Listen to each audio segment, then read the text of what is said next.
everyone, and welcome to Club Deck Corner here on Club at 22, the Rangers podcast. This week, Todd Cantwell, contracts and Hibs. I am Scott Carney, and before we go any further, I have got the man flu. I'm going to put it down as I don't know what it is. I don't feel great, so if I don't sound great, it's because I don't feel great. The wee man's the same, so it's brilliant, really is brilliant. My first experience of catching something from my son. So yeah, not ideal, but I'm here, I'm powering on. Joining me is everybody. Ali, how's it going? Be a bit better than yourself, Carney, obviously, but aye, glad to be here. Looking forward to watching Rangers at Easter Road tomorrow. Yeah, definitely. And Scotia, how's it going? I'm doing all right. I've similar. You had a wee bit of a sort of cough, cold over the last couple of weeks, but never really came to anything. It's thankfully cleared up now, so I am feeling dapper. I wish I did. And all the way from Viva España, except he's back in his country, is Ryan. Ryan, how's it going, mate? How was Spain? Aye, it was good, mate. Obviously, I took that Old Firm Cup final quite badly, so badly that I decided just to get out of the country and go to Madrid. So I took in a football match over there. Atletico Madrid are a very, very good team. I will say that, boys. I scouted a few guys for the summer, sent over an email to Mr. Beale, and I've identified a guy. You might not know him. Goes under the radar, but Antonio Griezmann. That's all I'm going to say. Yeah. Don't think I've heard of him. Can we afford him, do you think? He's the next big thing, boys. He's right.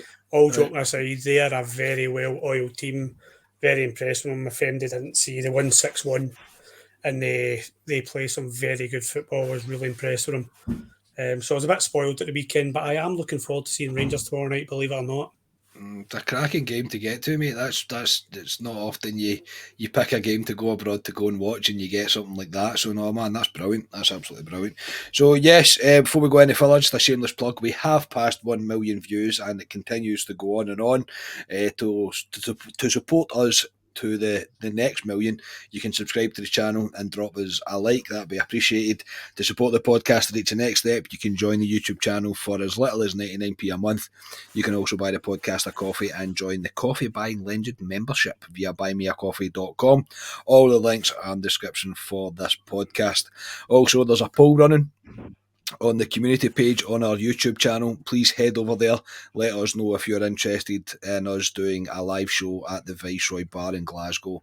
The three lads believe that there is. I believe that there isn't a demand, but so far it looks like there might be a demand for it. So watch this space indeed. So we're going to start with Kelly.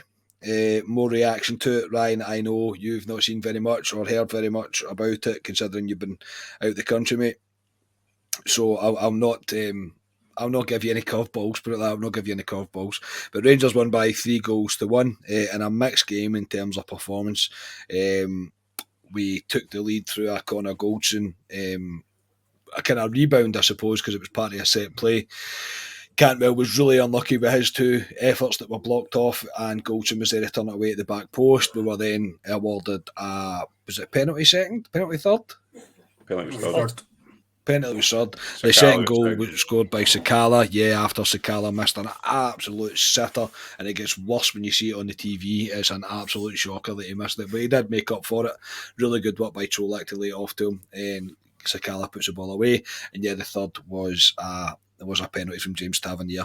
The second half, Ryan, just so you know, Rangers didn't play football for about 25-30 minutes, let Kilmarnock score, and brought on John Lundstrom as well as 3 random substitutes right at the death. For reasons best known to Michael Beale, we brought on Hadji, Suter and Arfield for about a minute, if you're lucky.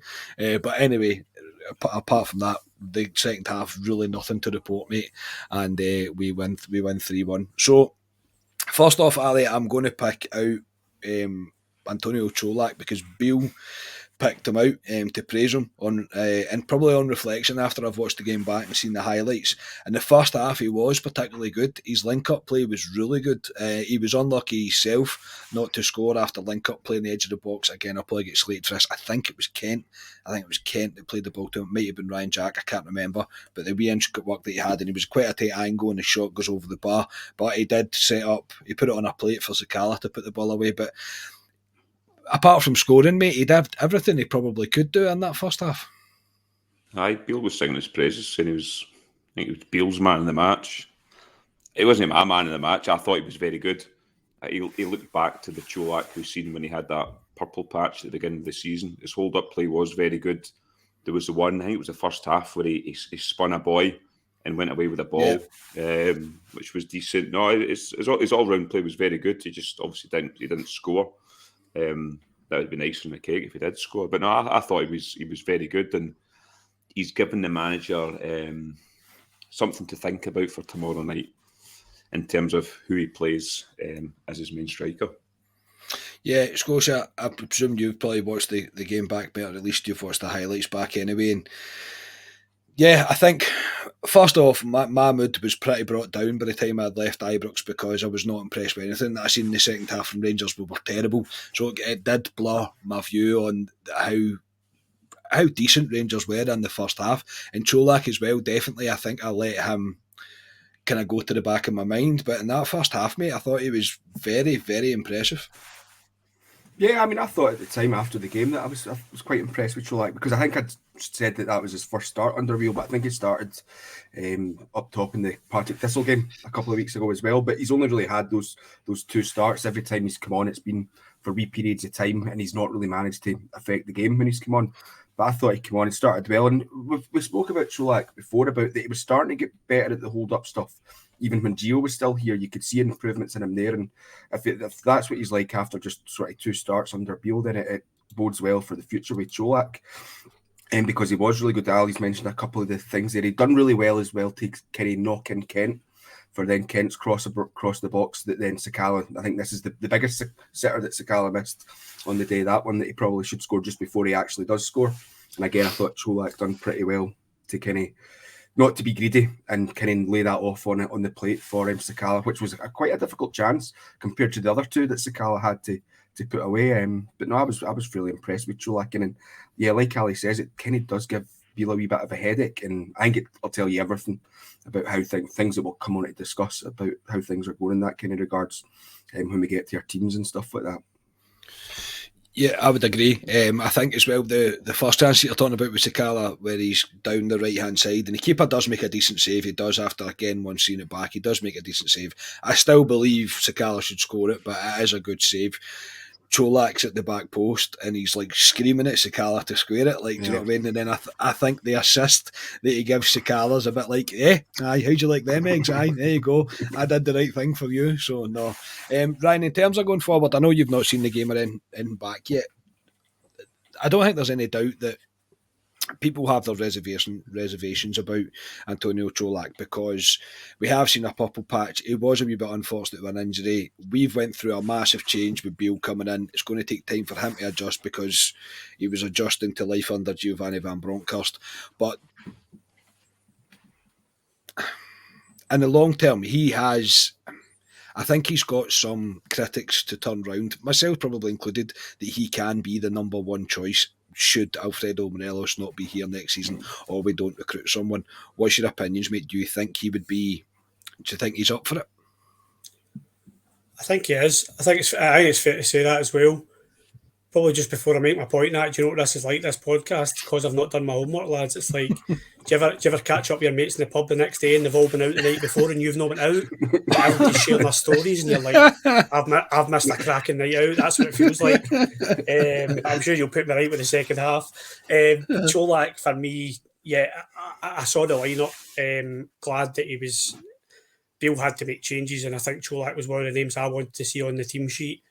I think he's had a wee bit some unfair criticism, mate, to be honest. I think he's one of the players where when it's not a good game for Morelos, then we're quite kind on Morelos and saying you need to create chances for him, whereas when Colak doesn't score, he seems to be getting a bit of criticism. I do like Colak. I think a blind man could tell you that he's a different type of player than Alfredo Morelos, but to be cutthroat and be ruthless, which I think we have to be after that cup final, Morelos more than certainly is not the future of Rangers. So I think the wise thing from now to the end of the season is probably play Colak more often than Morelos, because you want to see if Colak's got it in him, as you say. And I think he has. I think he's got a bit to go if he's going to be this lone striker for us, because his link-up play, I agree with Scotia, is good. Probably better than some people give him credit for. But he does have to improve it. There has to be a lot more work rate.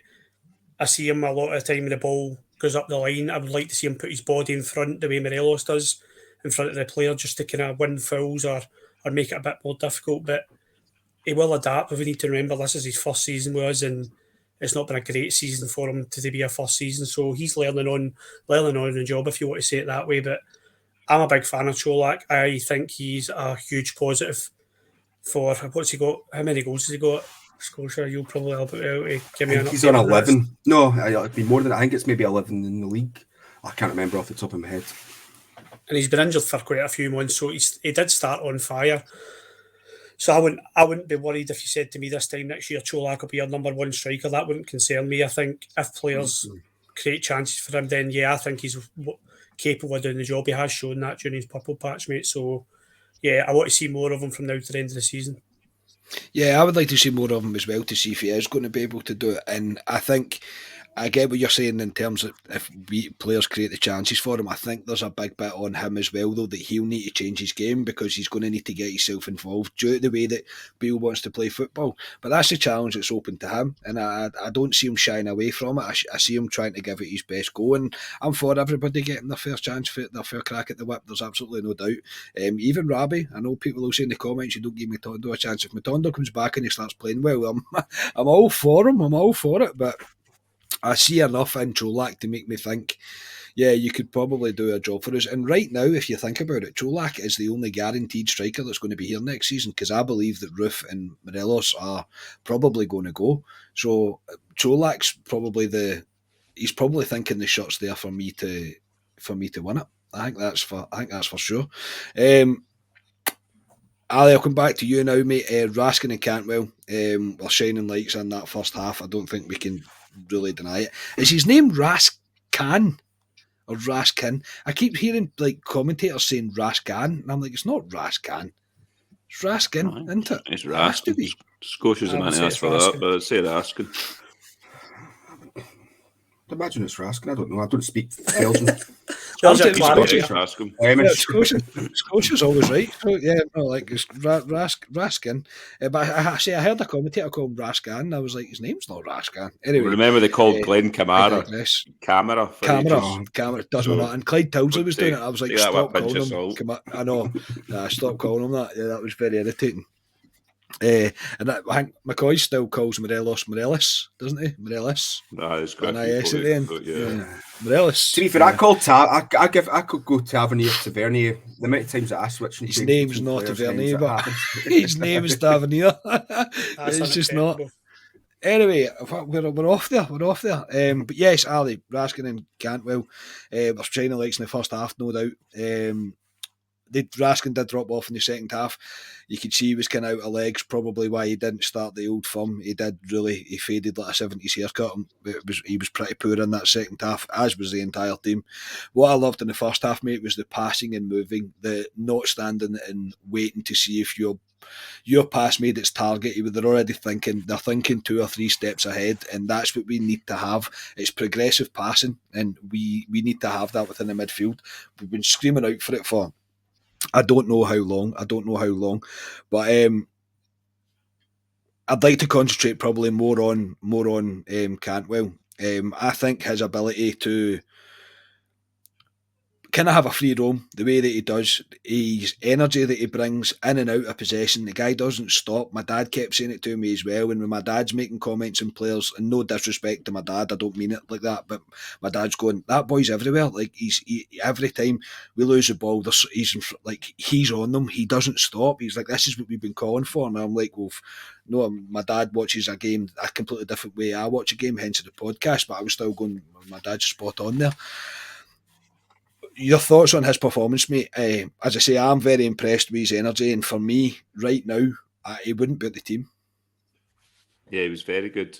I've seen Cantwell before for Norwich all the years ago when he broke in the team, but I didn't think he had, not that he didn't have in his locker, but he's in that game particularly, he dropped deep quite a lot of times to get a ball.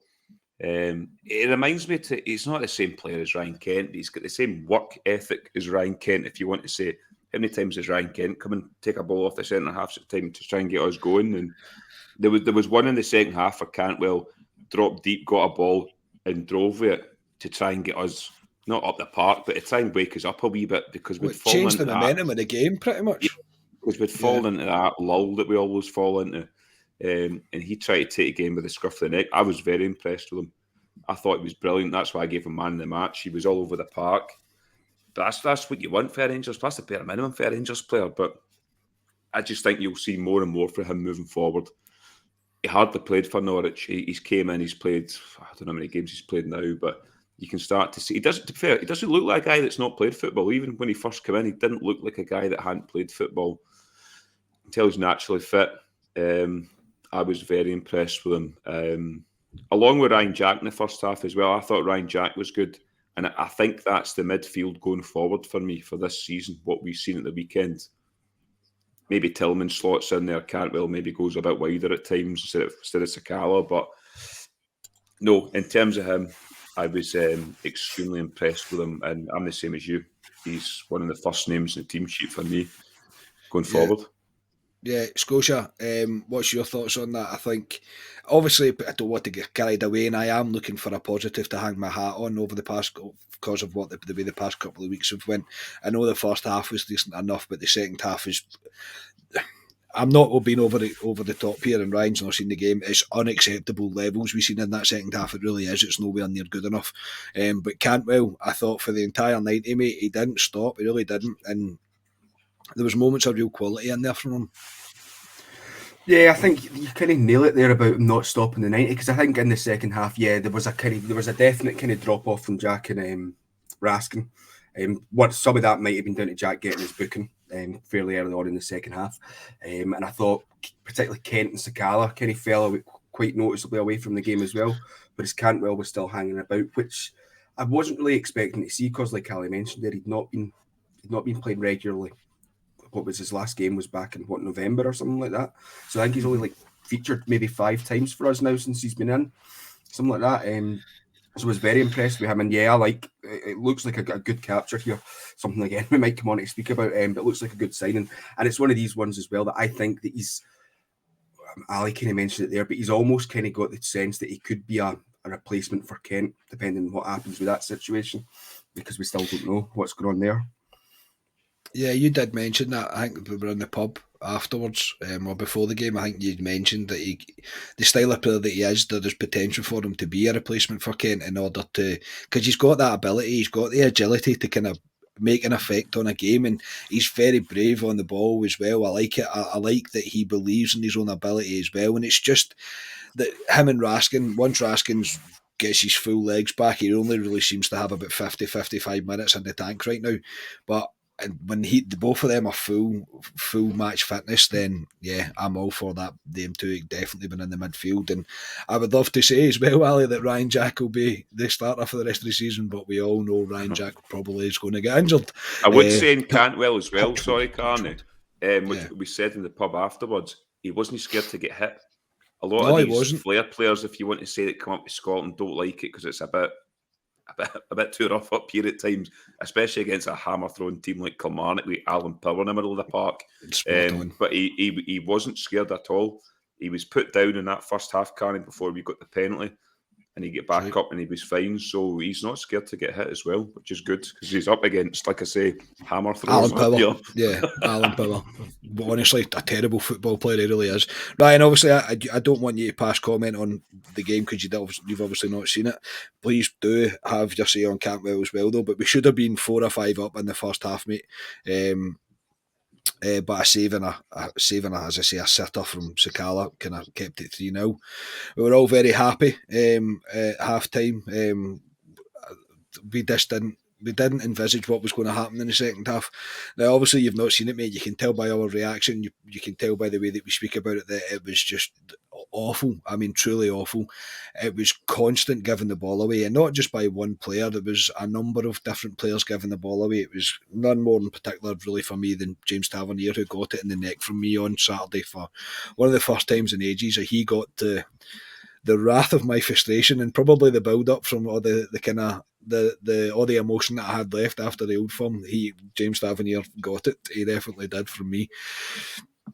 And actually, I want to say, like, Beale made a comment after the game that Ryan Jack worries him in terms of when he gets a booking. I'm like, you should really be shouting at James Tavernier here because he plays him an absolute suicide pass and Jack's got to react to it and gets himself booked for it. So I was like, that's James Tavernier's fault. But that was the mood that I had with Tav anyway. Anyway, Ryan, you've said this before, mate, so I'll start with you. Do we just now need to accept that for the rest of the season, this is the performance we're going to get? And by that, I mean we'll be decent or good in spells, and in others, we'll just lap back to this autopilot cruising, passive, let's just get through the game sort of thing, and not being able to keep the kind of the higher level that we want to see. Bluntly, the answer to your question for me is yes. We will from now to end the season, and I did say that before the Old Firm game when Michael Beale first came in. I said these performances or these halves will keep coming round, and it's unfortunate that's why we're in the position where we're in, is so far behind them in the league and losing out in the League Cup. That's the reason why, because we can't consistently do those levels for 90 minutes or for 3, 4, 5 games in a row, whereas the opposition can. And when I say opposition, I mean the other side of the city. They can keep the levels up, and that's what we need to do, and that's what Michael Beale will be trying to adhere to and get us up to those standards. But that's where he needs to identify the players that are not doing it. Why is this happening? Why are the players dropping off?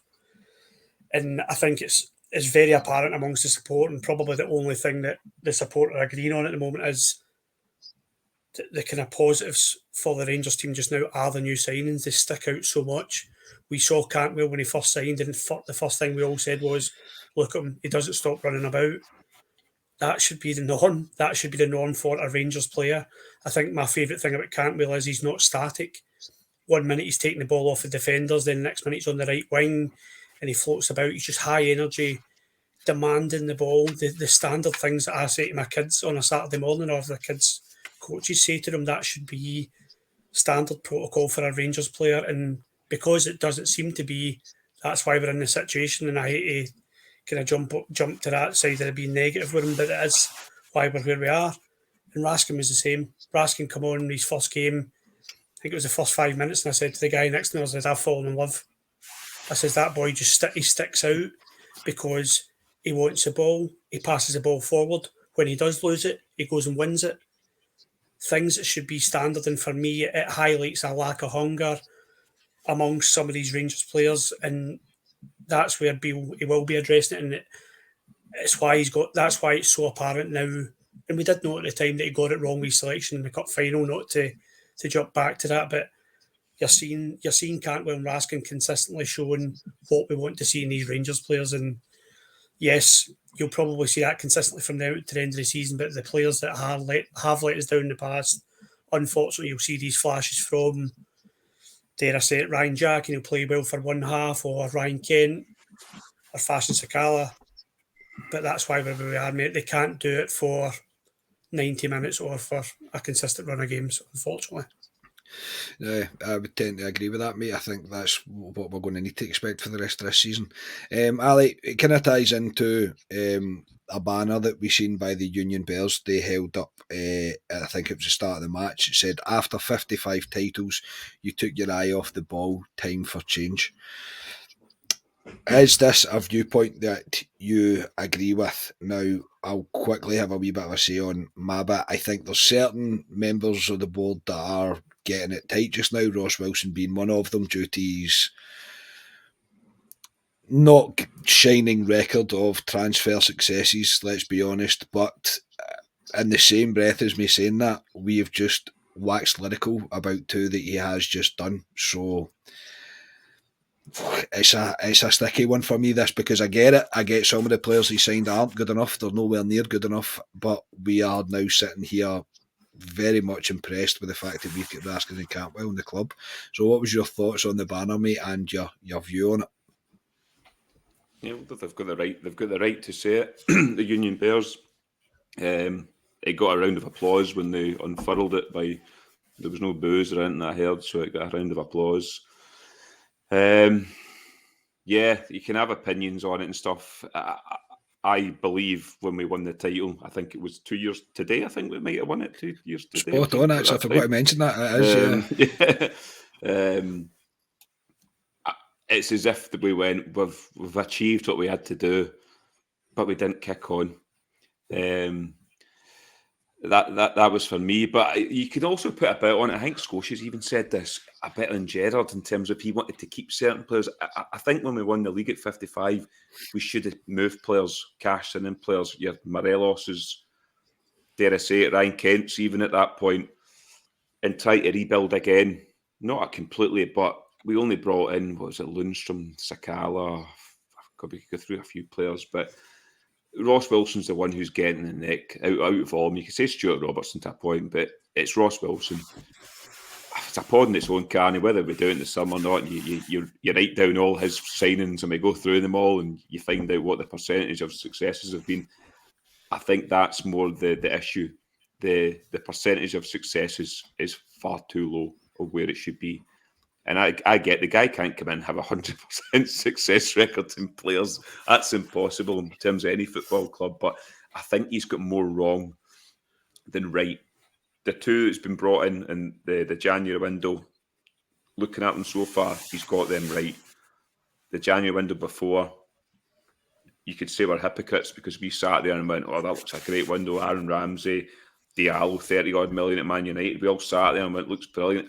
Ultimately, it was a disaster. So you could say you're hypocrites at the same time, but he's been there now, I don't know, 4 years, probably, Ross Wilson now. So it's probably time. It's probably his position to look at. He comes across as a guy, though, especially in that AGM can, he's a guy that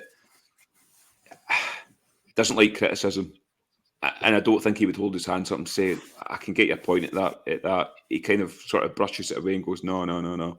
So I don't think that helps him at times with the fans. I don't think he has that. I don't think there's a bridge between him and the fans in terms of, I just couldn't see him coming across to one of these fan groups and speaking to them properly in terms of what I seen in the AGM. But they had their opinion, the Union Bears, but they're right to do it. But yeah, I thought we sat still at 55. And it's come back to ultimately bite us in the arse. Yeah, we had the good run in the Europa League last season, but ultimately the league's where it is. And you've seen that with Celtic. Probably should have won 10 and they sat still. So it's it's a pod in its own, Carney, that one. It's a difficult one. I do get it. I mean, push come to shove with me, I believe Ross Wilson should now move. I believe it should be someone else's job now, because as well, and we'll never know how much of an influence Michael Beale had on Cantwell and Raskin coming to the club. So I do believe it's time for change in that regard. In terms of changing Stuart Robertson, etc., yeah, I'll steal something I heard on Heart and Hand, that you can't sack the board. It's impossible to. They would have to sack themselves. So that's something that's probably not going to happen. And I do believe there's still, I mean, we've been saying for years there's more work to be done at the board level for the communication between the board and the fans. It doesn't really happen. We're left in the dark with a lot of things. A lot of things aren't really explained. But yeah, Ross Wilson is the one that's at the forefront of all of this, and probably rightly so. Scotia, there is no doubt about it though, our wage bill is far too high, and that all harps back to what Ali said. We should have acted a lot quicker, and in that regard we have stood still, and if anything we've made it worse. Yeah, I think I mentioned a pod or two ago that the wage bill was, when I'd seen the figures, I was like, that's ridiculously high, and it's not something that we can sustain, and it's not something that we can keep on offering players extensions and contracts, because you hit a level that you can't go above really, and that's just where we are with some players, I think, unfortunately.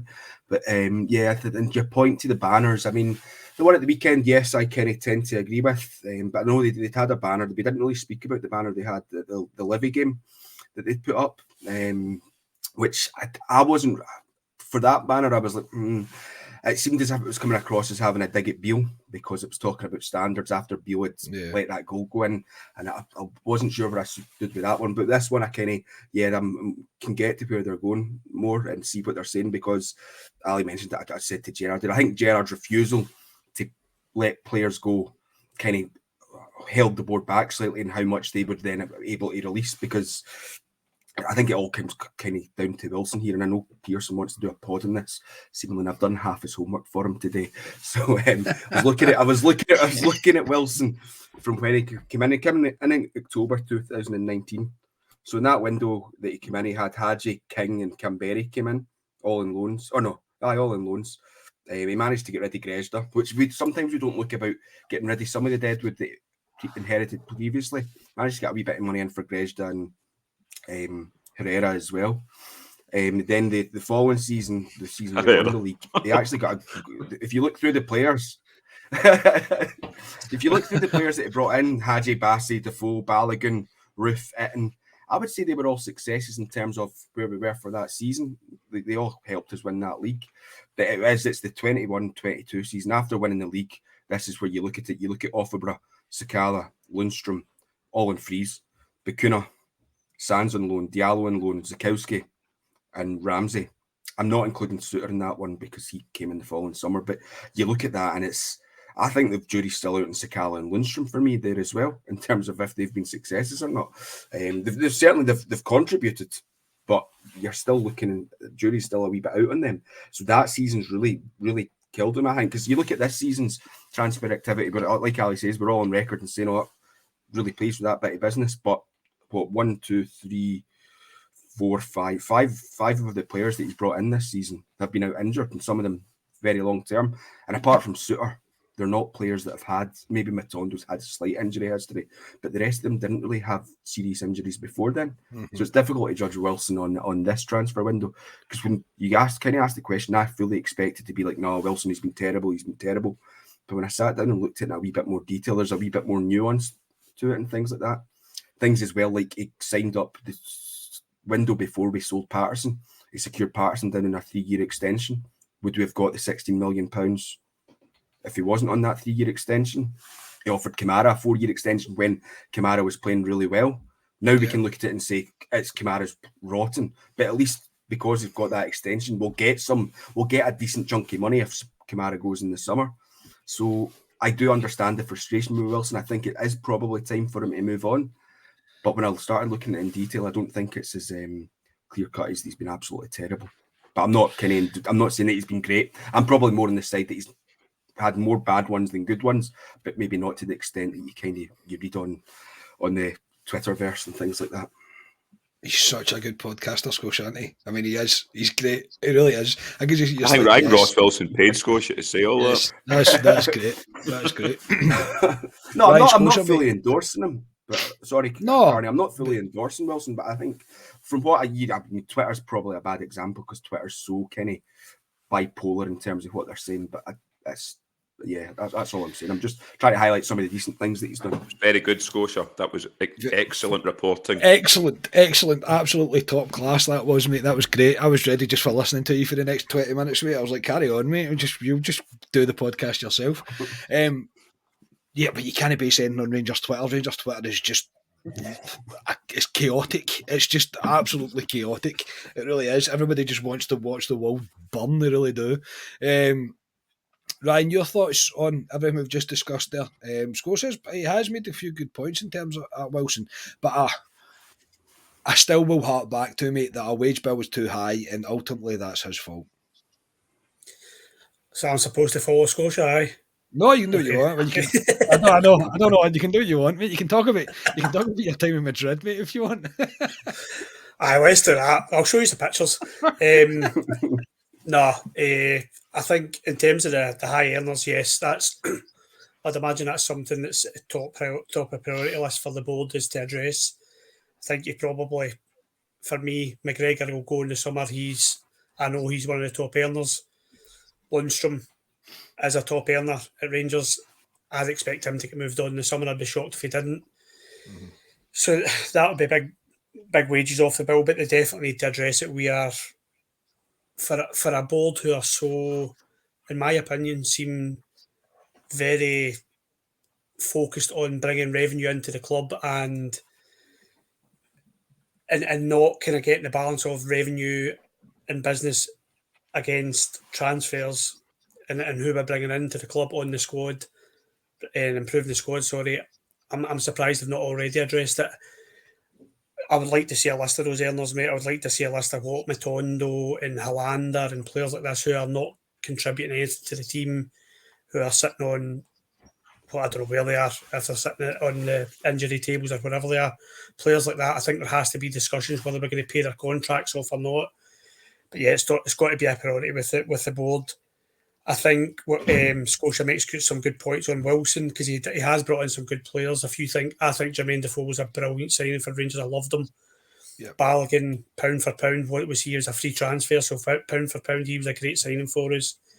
So he has brought good players in, but his success rate needs to improve. I think I listed, and it was off Rangers Twitter, I gave you a list the other day there of players that he brought in, and I said a 25% success rate. I was just looking at it. It's probably a lot more than that if you look at all the players he has brought in, but it does have to improve. You look at that lot over the city, what they're bringing in, what market they're identifying their players. Ross Wilson will know. I agree with Ali. He doesn't like criticism. It doesn't look as if he likes criticism, but he needs to take it because the players we've identified and brought in haven't been good enough, whether it's mentally or ability or both, haven't been good enough, and it definitely needs to improve in the summer. And really that means we need to look at a different market.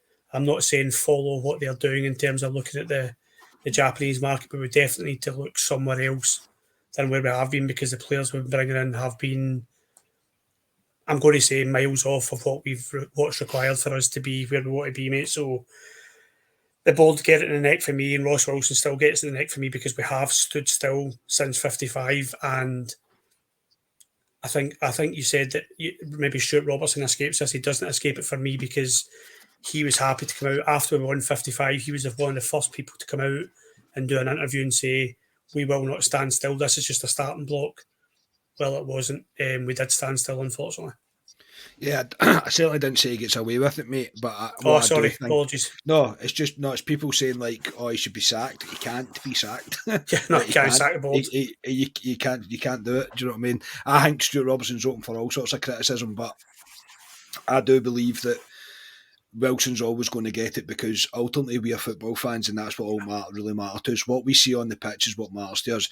Obviously, what happened to us, we are more cautious of what's going on behind the scenes. But really, when push comes to shove, all of that, we don't care. I genuinely don't care. Win things, wave shiny things in my face, and let's celebrate things. That's all I care about. It really is. And just for the wage bill at the level that it's at, we are not getting that return right now, and ultimately that's going to fall on Ross Wilson. So I do expect. Yeah, carry on. Can also be just a short point. I don't know what you think of this. Sometimes it's hard to know whether it falls on the manager who's signing the players or it falls on Ross Wilson. Us as a club, sometimes I think, and this might be just where we are financially, sometimes we focus on players who, like Matondo, who have shown a wee bit of form in their career and can probably, they can assign these players and hope that they can bring that form back. Or on the other side of the coin, as we sign players who have got potential, I feel as if we never sign finished articles anymore. Players who are doing it. I know that's cost money, but they need to start looking at these level of players because I feel as if in the long run we get bit with the quality of player that we're bringing in. Cantwell is a player who's shown it previously, and we hope he's going to do that for us and get a new spring of life. And obviously I know it's Michael Beale, we're hoping that, but I think Rangers need to look at, even if you bring one in a window, players who are doing it, they are no finished articles, but you know what I mean, players who have got a proven track record and don't have this kind of dip in their career or are just showing potential.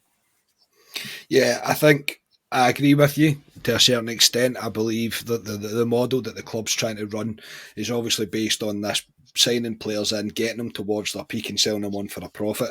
I do understand that, but I think, correct me if I'm wrong, there's got to be players out there that are 28, 29, 30. They've done the legwork, they've done everything they can, but they're still within our wage budget. They can come in and you can play them and know he's no less than a 7 or a 7.5 out of 10 every game. He'll be fine. You don't need to worry about him. You don't need to think, oh, he's just having a bad game. He's still young. He's still raw, etc. That kind of thing. So, no, I do believe that that's something that Rangers should be trying to identify to do. Just quickly before we move on to Hibs, I realise we've ran a wee bit longer than I thought we were going to there. Not that I mind. I quite enjoy speaking to you, to be honest. Beale confirmed, Ali, that no contract has been offered to Morelos or to Ryan Kent. Now, he says he wants them to concentrate on the football and see where the squad is at and what direction the squad is going in. Now, you can read into that what you want. Obviously, there's a lot of people that will read the negative into that and think, well, that's it, they must be going because Beale wants them to move on. You can also read into it and think, well, shouldn't you be directing what way the squad's going? It is your team, after all, etc. But there is no doubt in the summer that Morelos and Kent will have offers to go elsewhere. Might not be the moves that they've been dreaming of. Kent's probably more likely to get it than what Morelos is, a move that Kent would be particularly happy with. I think Burnley and Leeds are the ones lingering about Rangers Twitter in regards to Kent, which is always the same. But Morelos would definitely get an offer from someone to go elsewhere.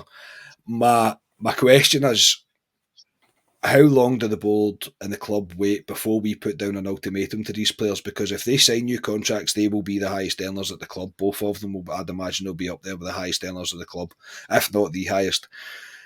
How long do we wait? Does Beale need to decide either wants him or he doesn't? And if he doesn't, then Rangers have to use that money wisely in terms of what the wages they would be spending on them. We have to look towards the future. So do the board put down an ultimatum, or is this all going to get played out after the last game of the season? You need to strike yourself in like the Connor Goldson scenario last season, because ultimately the players have got the ace cards. They're the free contracts. They can look about. You're looking at Ryan Kent linked with Burnley. Burnley are cantering the Championship in England. They will go up to the Premiership. Ryan Kent will more than double his money what we can offer him. Playing a good Burnley, actually, they're not Burnley of what you used to think of Burnley under Sean Dyche. They play football under company. So I could actually see Ryan Kent slotting into that. But our Burnley, Rangers level, no.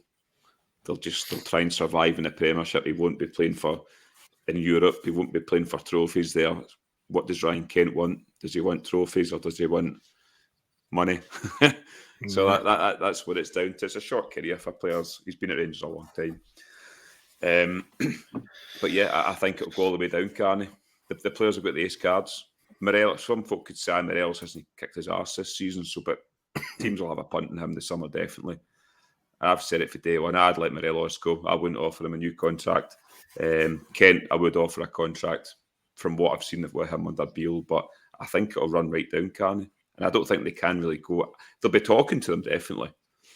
But if it was me, I've said it for day one, Morelos, I wouldn't offer him a contract. And Ryan Kent, I would. But it's down to the players. What do they want? Yeah, Scotia, it is all down to them. But I don't think the club should be held to ransom to this either. I believe again, I don't know how these football contracts work, but if we decide to make them an offer, and I would like to think we'll make them an offer before the end of the season so we can plan for the future, because the criticism is flying the board's way right now that they've took their eye off the ball. This is their time to get the eye back on the ball and say, there's your contract, you have till X day to sign it. If you don't sign it, then you'll be leaving, and the club, like it or lump it, will need to deal with that and move on. I just feel like with the amount of money, the signing bonuses and all that's involved, we shouldn't let this run down. We have to start, I've said it since the moment Beale came in, we have to start looking at the future. Yeah, I purposely didn't mention these two players when I was rhyming through some things. Mainly one because Wilson wasn't involved when they joined the club, when they signed for the clubs. It was before Wilson had come in. But this is where I think we've failed, and these are two kind of key players, and it kind of contradicts what we're talking about the wage bill here. Because if we want to sign them, we're going to have to offer them more money, so the wage bill's going to increase. And if we want to get rid of them, we should have get rid of them a couple of seasons ago when their value was higher. I know people wouldn't have been happy about it at the time, but we would have had to have let them go at that point, because looking at it, I don't think Kent's ever been offered a contract extension, at least that's been made public since his time here. So he's just ran it. Like, it looks like he's coming to the end of that 4-year contract that he was initially given. Morelos' last contract extension, I think, was in March 2019. So Wilson might have been involved in that. But has Morelos done anything that would have people screaming for another contract extension between now and then? Probably not, because he started falling away a wee bit after at the end there. He done well in the 55 season, but after that he's not really been to the levels he was prior to that.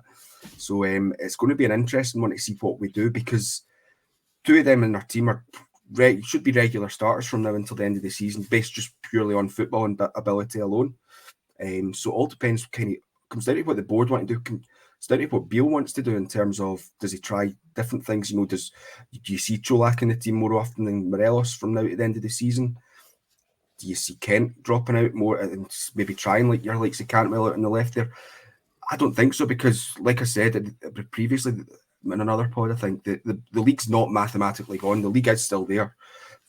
Although, like I say, we've probably conceded it, it's still there to be won. So we need to go out and play our strongest team and win. And Kent and Morelos are probably, with Kent definitely, but Morelos probably included in that strongest 11 as well. So it's difficult. What do you do? Because when we've been in this situation, we've had players coming to us. Think, for example, John Suter. John Suter, we signed in a pre-contract last January, and he continued playing for Hearts. Got bloody injured for Hearts while he was doing it. But he get back to it seemed to be a small injury, and he get back to fitness and finish the season. And I think Jordan Jones, maybe the same happened when we signed him in a pre-contract. Maybe even scored against us. Actually, I mean, I know these are. Yeah, I'm sure these are two different quality players we're talking about here. I'm not trying to make that comparison. But if they're with us, I would want them to play and contribute right up until the end of the season, regardless of what they do, because I do think that they add quality to our squad. And for me, we need to be winning every game from now until the end of the season. No doubt, absolutely no doubt about it. Ryan, what's your thoughts on this, on Kent and Morelos? Obviously, it's one that's going to continue to run until we get a decision one way or another, or there's an announcement made. But I just think, I agree with Scotia. I think they should still play. I think they should still be involved. Yes, of course. But I just don't think the club can afford to take the risk of getting to after the last game of the season and they both go, no, thanks very much, cheerio, and we're kind of left at a standstill. Basically what I'm saying is I'm hoping the club are planning for a future without them as well as a future with them. Yeah, I'm with you. But firstly, I hope you've got Scotia tied down in the contract, because this is a man of match performance he's putting in here. Like, he's got that sewn up. Absolutely. So he's going to have some time in my hands. I've had some time in my hands today. You've put it to use and putting us to shame, mate. Ryan Kent and Alfredo Morelos, do we speak about this every fortnight? I don't know. It feels like it. I'm not losing any sleep over them, mate. If I'm being honest, I kind of, in my mind, preparing for them to leave. I was doing that last season with Goldson. However, I was worried about Connor Goldson leaving. The worry about both of them leaving is all I can hear in my head is £7.5 million. That's all I can hear is £7.5 million for Kent, and he leaves for free. The Morelos thing, I can take with a pinch of salt, because how much it was true about Leo or whoever it was that would come in from for 13 or 16 or whatever it was. We got Alfredo Morelos for £1 million and he more than paid it back. He had great time in Europe for us, 55 season. I've taken a lot of joy watching Alfredo Morelos play for Rangers. For me, that journey's come to an end now. They're both completely within their rights to exercise their contract and their right to discuss things with other clubs. I don't think this is financial. I don't think it's about seeking more money down in the Premier League for Kent or elsewhere for Morelos. I think this is both of them maybe feeling as if their times came to an end at Rangers and the relationships come to an end. Like I say, I won't lose sleep over the two of them. If Kent signs, I'll be happy enough. That's fine. He always puts a shift in. He never stops trying. It does feel at the end for the both of them. But listen, stranger things have happened. Goldson did the same last season, like I said, and then he signed a contract which I didn't expect. So Kent, for me, would be the one that I would put money on if any of them are going to sign a contract. But Alfredo Morelos, I think, has probably been chasing a move away for Rangers for window after window for a while now, and he will get it. Somebody will take him this summer.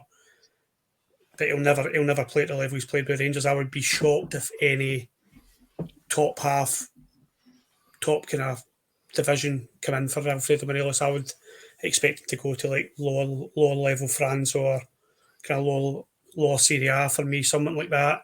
But I won't lose sleep over him signing a contract, mate, because it's time for us to move on. Rangers need to move on. That's why we're failing. I think we need to now move on without Alfredo Morelos and Ryan Kent. It will all come out in the wash. On to Hibs now. We'll finish up with a quick preview of the Hibs game. Last 5 games for Hibs, they have won 4 and drawn 1. They're sitting 4th and they are trying to chase down Hearts for 3rd. Last time we played them was Beale's first competitive game in charge, and we came from behind twice to win 3-2 at Ibrox. A night our makeshift defence of Lundstrom and Sands will never want to remember because it was appalling. Anyway, Ali, your thoughts ahead of the game, mate, and you can finish with your team and your score.